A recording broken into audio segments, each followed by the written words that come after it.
optik melawai.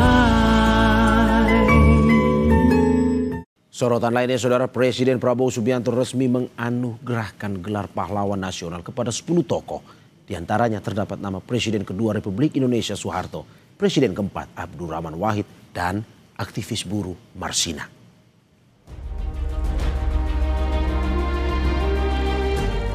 November 2025, tepat di Hari Pahlawan, Presiden Prabowo Subianto menganugerahi gelar pahlawan nasional kepada 10 tokoh yang dianggap berjasa bagi negara.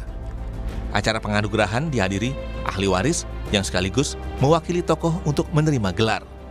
Secara simbolis, Presiden Prabowo memberikan plakat monumen Taman Makam Pahlawan dan map yang dikemas dalam kotak kaca. Dari 10 tokoh, ada Presiden keempat RI Abdurrahman Wahid atau Gus Dur yang semasa hidup dikenal sebagai pejuang kemanusiaan dan pluralisme. Ada Presiden kedua RI Soeharto yang menonjol sejak masa kemerdekaan.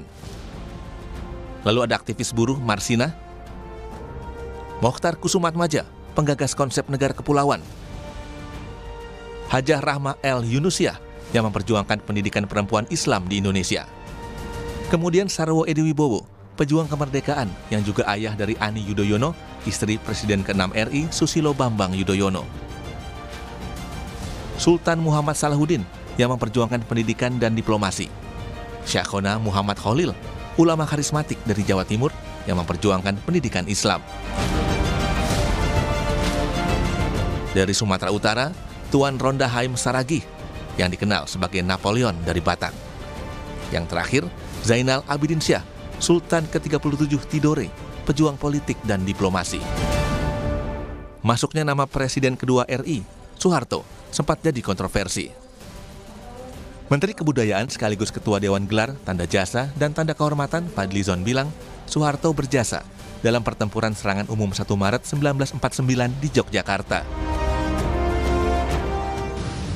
Yang terkait dengan jasa-jasa Pak Harto, yang terkait dengan perjuangan Pak Harto, dalam hal ini sudah dikaji, antara lain itu serangan umum 1 Maret, beliau ikut pertempuran di Ambarawa, ikut pertempuran 5 hari di Semarang, menjadi komandan operasi Mandala perebutan Irian Barat, dan juga kiprah Presiden Soeharto dalam pembangunan 5 tahunan yang saya kira tadi juga sudah dibacakan.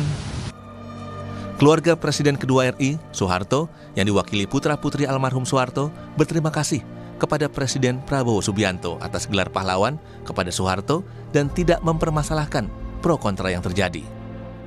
Ada yang pro dan kontra, itu wajar-wajar saja. Yang penting kan kita melihat apa yang telah dilakukan oleh bapak saya dari sejak muda sampai beliau wafat, itu semua perjuangannya untuk bangsa dan negara dan masyarakat Indonesia. Jadi boleh-boleh saja kontra, tapi juga jangan ekstrim gitu.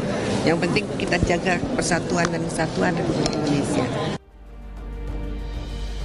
Presiden Prabowo juga menganugerahkan gelar pahlawan nasional kepada aktivis buruh Marsina. Kakak Marsina, Marsini, berterima kasih kepada Presiden Prabowo atas penganugerahan gelar tersebut. Keluarga berharap perjuangan Marsina jadi inspirasi bagi pekerja di seluruh Indonesia. Insya Allah pemerintah bisa mensejahterakan kaum buruh yang ada di Indonesia, juga memikirkan nasibnya.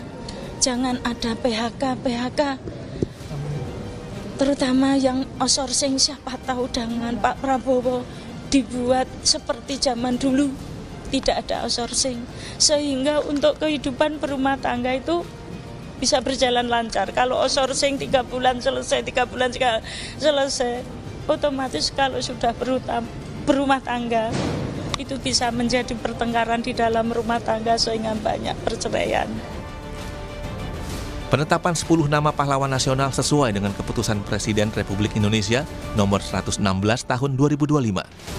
Keputusan ini sebagai penghargaan dan penghormatan yang tinggi atas jasa yang luar biasa untuk kepentingan mewujudkan kesatuan dan kesatuan bangsa.